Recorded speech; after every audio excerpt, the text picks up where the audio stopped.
Mazmur Asaf. Yang Maha Kuasa Tuhan Allah berfirman dan memanggil bumi dari terbitnya matahari sampai kepada terbenamnya. Dari Sion, puncak keindahan, Allah tampil bersinar. Allah kita datang dan tidak akan berdiam diri. Di hadapannya api menjilat, sekelilingnya bertiup badai yang dahsyat. Ia berseru kepada langit di atas dan kepada bumi untuk mengadili umatnya. Bawalah kemari orang-orang yang kukasihi, yang mengikat perjanjian dengan aku berdasarkan korban sembelihan. Langit memberitakan keadilannya, sebab Allah sendirilah hakim. Dengarlah hai umatku, aku hendak berfirman hai Israel, aku hendak bersaksi terhadap kamu, akulah Allah, Allahmu. Bukan karena korban sembelihanmu aku menghukum engkau. Bukankah korban bakaranmu tetap ada di hadapanku? Tidak usah aku mengambil lembu dari rumahmu atau kambing jantan dari kandangmu. Sebab punyakulah segala binatang hutan dan beribu-ribu hewan di gunung. Aku kenal segala burung di udara, dan apa yang bergerak di padang adalah dalam kuasaku. Jika aku lapar, tidak usah kukatakan kepadamu, sebab punyakulah dunia dan segala isinya. Daging lembu jantankah aku makan, atau darah kambing jantankah aku minum? Persembahkanlah syukur sebagai korban kepada Allah, dan bayarlah nazarmu kepada Yang Maha Tinggi. Berserulah kepadaku pada waktu kesesakan, aku akan meluputkan engkau, dan engkau akan memuliakan aku. Rencana untuk membunuh Yesus. Hari Raya Roti Tidak Beragi yang disebut Paskah sudah dekat.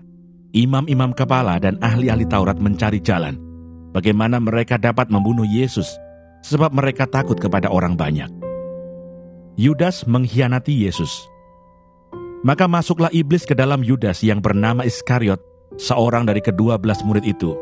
Lalu pergilah Yudas kepada imam-imam kepala dan kepala-kepala pengawal bait Allah, dan berunding dengan mereka bagaimana ia dapat menyerahkan Yesus kepada mereka. Mereka sangat gembira dan bermufakat untuk memberikan sejumlah uang kepadanya. Ia menyetujuinya, dan mulai dari waktu itu, ia mencari kesempatan yang baik untuk menyerahkan Yesus kepada mereka tanpa setahu orang banyak. Persiapan untuk makan Paskah.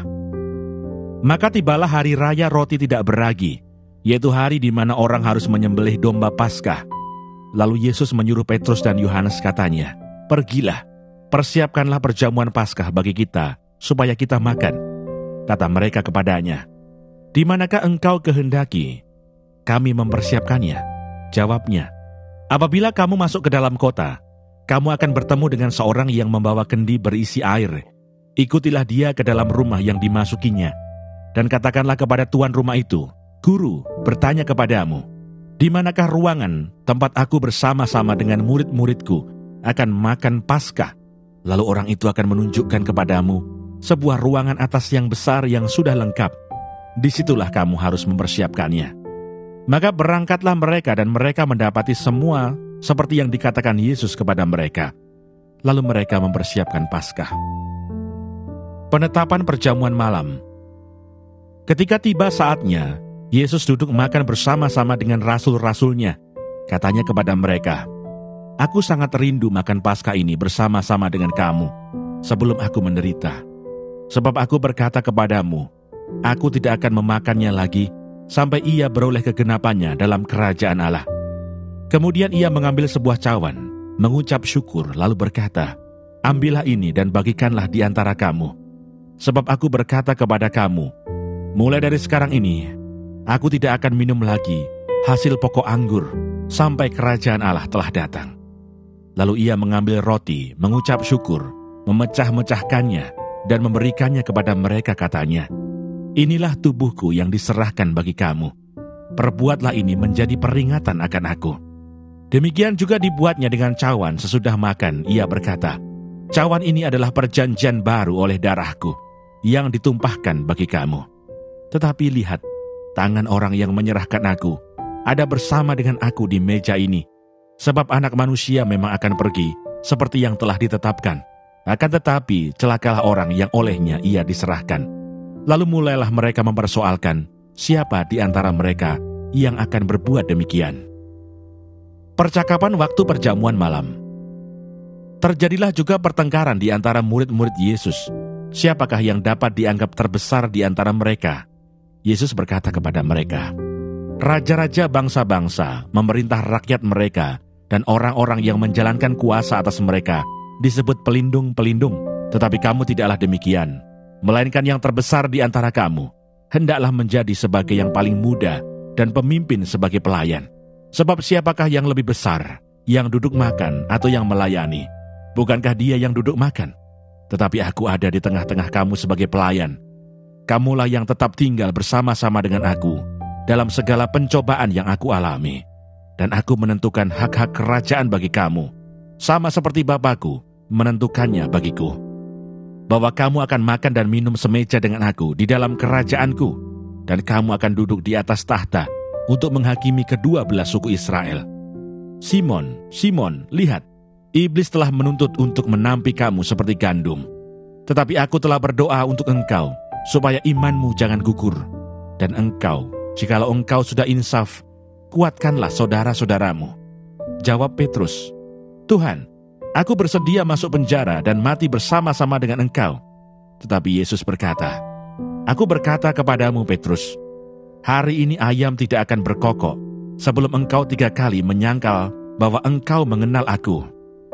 Lalu ia berkata kepada mereka, ketika aku mengutus kamu dengan tiada membawa pundi-pundi, bekal dan kasut, adakah kamu kekurangan apa-apa? Jawab mereka, suatu pun tidak. Katanya kepada mereka, tetapi sekarang ini siapa yang mempunyai pundi-pundi, hendaklah ia membawanya. Demikian juga yang mempunyai bekal, dan siapa yang tidak mempunyainya, hendaklah ia menjual jubahnya dan membeli pedang. Sebab aku berkata kepadamu, bahwa nas kitab suci ini harus digenapi padaku. Ia akan terhitung di antara pemberontak-pemberontak.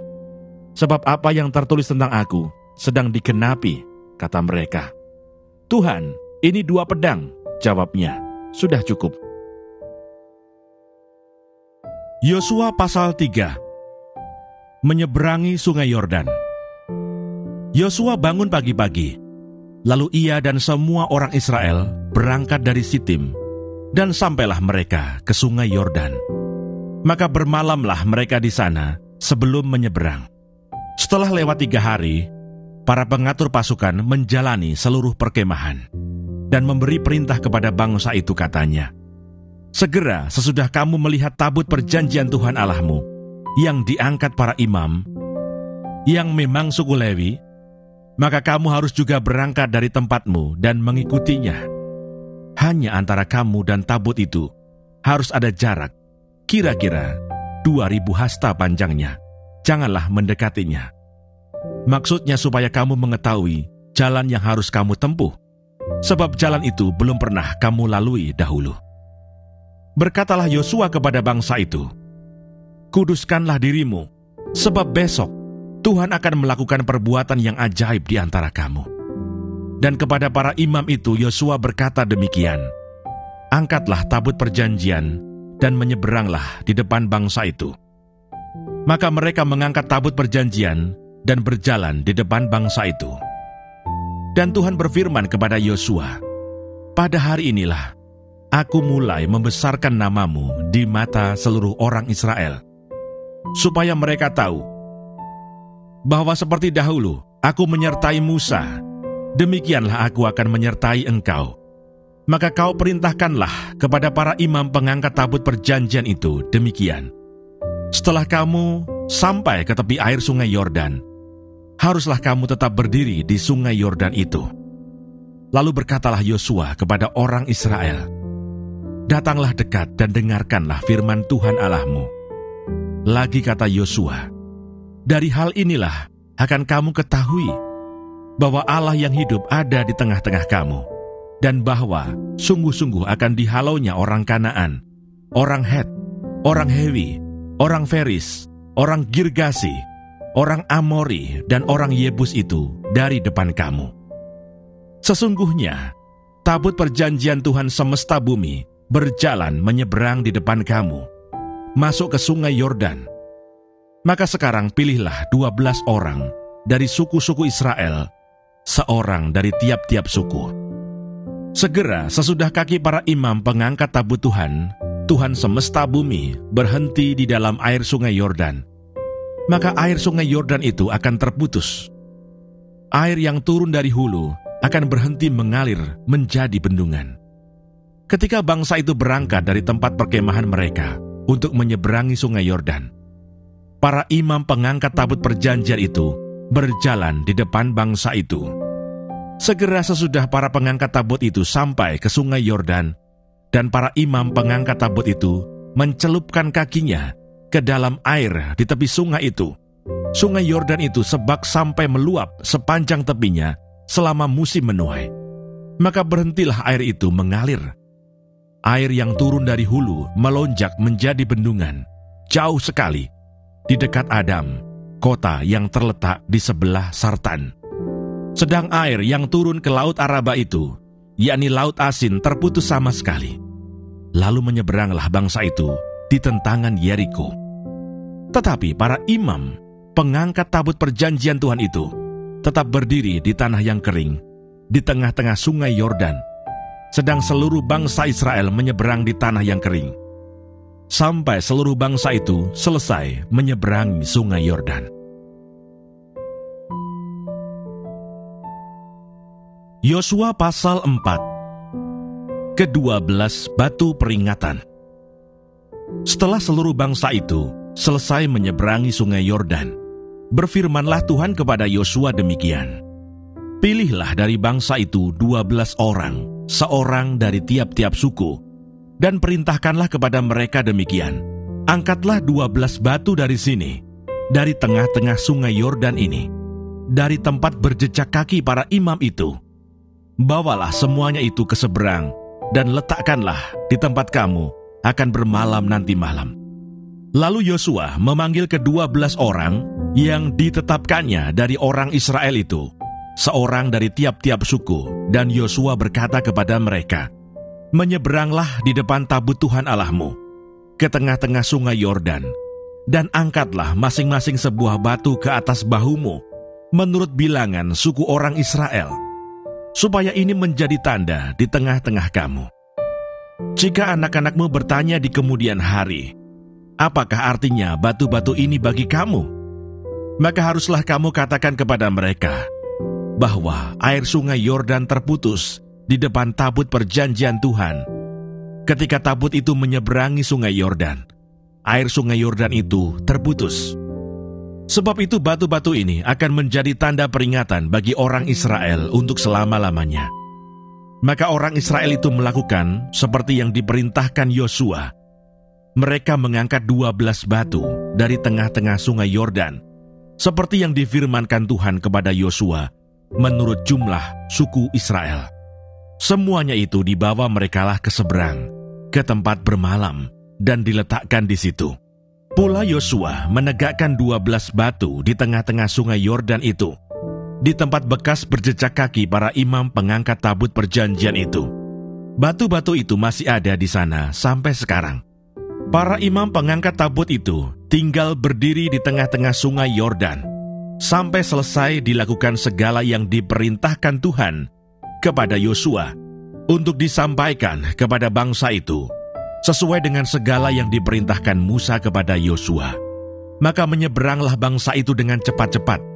Ketika seluruh bangsa itu selesai menyeberang, maka menyeberanglah tabut Tuhan itu serta para imam di depan mata bangsa itu. Juga Bani Ruben, Bani Gad, dan suku Manasye yang setengah itu menyeberang dengan bersenjata di depan orang Israel itu, seperti yang dikatakan Musa kepada mereka.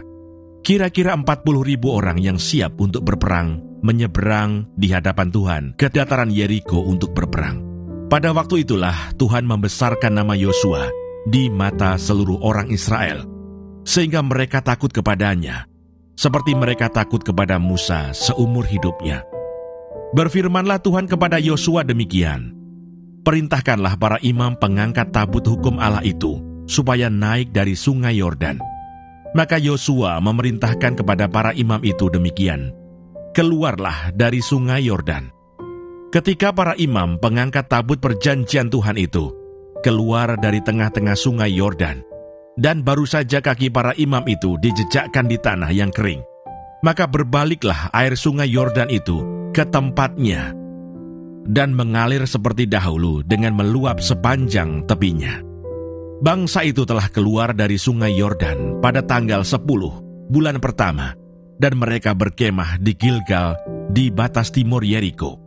Ke-12 batu yang diambil dari sungai Yordan itu ditegakkan oleh Yosua di Gilgal. Dan berkatalah ia kepada orang Israel demikian, apabila di kemudian hari anak-anakmu bertanya kepada ayahnya, apakah arti batu-batu ini? Maka haruslah kamu beritahukan kepada anak-anakmu begini, Israel telah menyeberangi sungai Yordan ini di tanah yang kering. Sebab Tuhan Allahmu telah mengeringkan di depan kamu air sungai Yordan, sampai kamu dapat menyeberang seperti yang telah dilakukan Tuhan Allahmu dengan laut Teberau yang telah dikeringkannya di depan kita, sampai kita dapat menyeberang, supaya semua bangsa di bumi tahu bahwa kuat tangan Tuhan, dan supaya mereka selalu takut kepada Tuhan Allahmu.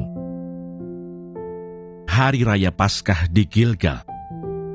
Ketika semua raja orang Amori di sebelah barat sungai Yordan dan semua raja orang Kanaan di tepi laut mendengar bahwa Tuhan telah mengeringkan air sungai Yordan di depan orang Israel sampai mereka dapat menyeberang, tawarlah hati mereka dan hilanglah semangat mereka menghadapi orang Israel itu.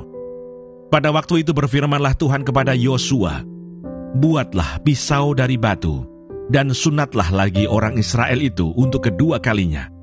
Lalu Yosua membuat pisau dari batu, dan disunatnyalah orang Israel itu di bukit kulit katan. Inilah sebabnya Yosua menyunat mereka, semua orang yang keluar dari Mesir, yakni yang laki-laki, semua prajurit, telah mati di padang gurun di tengah jalan, setelah mereka keluar dari Mesir. Sebab semua orang yang keluar dari Mesir itu telah bersunat, tetapi semua orang yang lahir di padang gurun dalam perjalanan sejak keluar dari Mesir belum disunat. Sebab 40 tahun lamanya orang Israel itu berjalan melalui padang gurun sampai habis mati seluruh bangsa itu, yakni prajurit yang keluar dari Mesir yang tidak mendengarkan firman Tuhan. Kepada mereka itu Tuhan telah bersumpah bahwa Ia tidak akan mengizinkan mereka melihat negeri yang dijanjikan Tuhan, dengan bersumpah kepada nenek moyang mereka akan memberikannya kepada kita, suatu negeri yang berlimpah-limpah susu dan madunya. Tetapi anak-anak mereka yang telah dijadikannya ganti mereka itulah yang disunat Yosua, sebab mereka belum bersunat, karena mereka tidak disunat dalam perjalanan. Setelah seluruh bangsa itu selesai disunat, maka tinggallah mereka di tempatnya masing-masing di perkemahan itu, sampai mereka sembuh. Dan berfirmanlah Tuhan kepada Yosua, hari ini telah kuhapuskan celah Mesir itu daripadamu. Itulah sebabnya nama tempat itu disebut Gilgal sampai sekarang. Sementara berkemah di Gilgal, orang Israel itu merayakan Paskah pada hari yang ke-14 bulan itu, pada waktu petang di dataran Yeriko. Lalu pada hari sesudah Paskah, mereka makan hasil negeri itu, yakni roti yang tidak beragi dan bertih gandum pada hari itu juga. Lalu berhentilah mana itu pada keesokan harinya setelah mereka makan hasil negeri itu. Jadi orang Israel tidak beroleh mana lagi, tetapi dalam tahun itu mereka makan yang dihasilkan tanah Kanaan.